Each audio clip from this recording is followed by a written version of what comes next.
Moule de Bouchot de Charron au Pinot des Charentes. Moule de Bouchot, ça nous indique un mode de production, c'est-à-dire qu'elles se sont développées sur des pieux. De Charron au Pinot des Charentes, bon ben là on est clairement sur la dénomination de la région. Moi j'ai poussé le bouchon un peu plus loin puisque je vous propose comme accompagnement des pommes de terre à la diable. Qu'est-ce que c'est donc ce diable? Eh ben, le diable, c'est cet instrument, c'est typiquement charentais. Si vous n'en avez pas un chez vous, vous pouvez tout à fait cuire vos pommes de terre à l'eau, départ eau froide, vous rajoutez un peu de sel, une feuille de laurier, une gousse d'ail, et puis c'est parti pour une vingtaine de minutes, ça va dépendre de la taille de vos pommes de terre.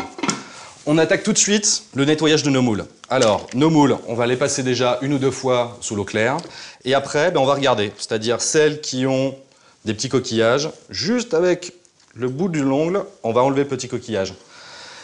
S'il y a des petits filaments, même chose, on tire sur le petit filament et c'est bon. On évite et on met de côté, même pas qu'on évite, on les met totalement de côté, toutes celles qui pourraient être un petit peu abîmées.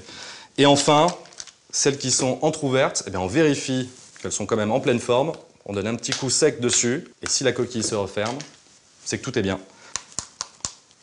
Alors cette recette avec le Pinot et le diable est clairement un clin d'œil en général à la Charente-Maritime et plus particulièrement à Charron, qui est quand même le berceau de la moule de Bouchot. Donc là, j'ai terminé de les nettoyer. Et puis maintenant, on va attaquer nos échalotes. Je vais couper les 2 extrémités, j'enlève la première peau. Pour émincer, je vais couper dans un premier sens, ensuite j'escalope et je réalise des petits dés.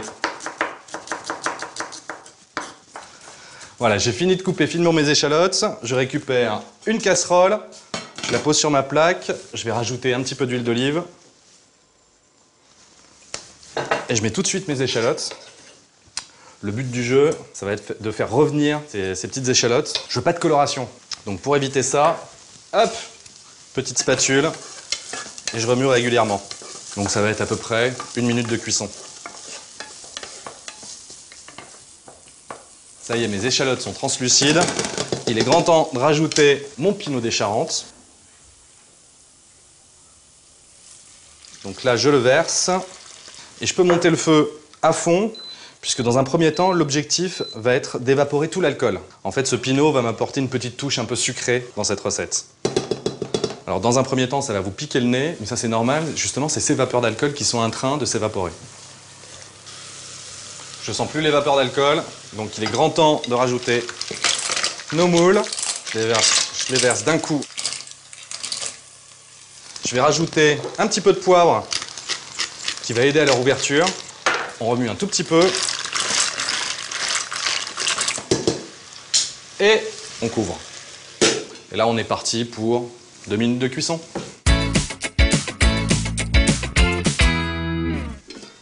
Ça y est, mes moules sont ouvertes. J'arrête immédiatement le feu de façon à éviter toute surcuisson. Et là, il ne me reste plus qu'à prendre du persil. On va le couper le plus finement possible. Alors on peut couper également les tiges dans un sens puis dans l'autre.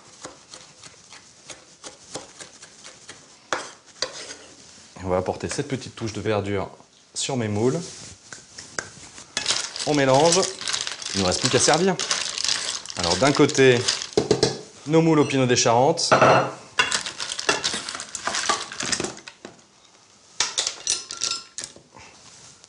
Juste à côté, 4 petites pommes de terre qui sont brûlantes, sorties tout juste du diable.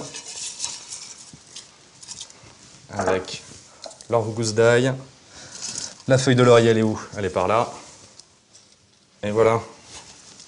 Et pour accompagner mes moules au Pinot des Charentes et mes pommes de terre à la diable, je vais me servir un crémant d'Alsace.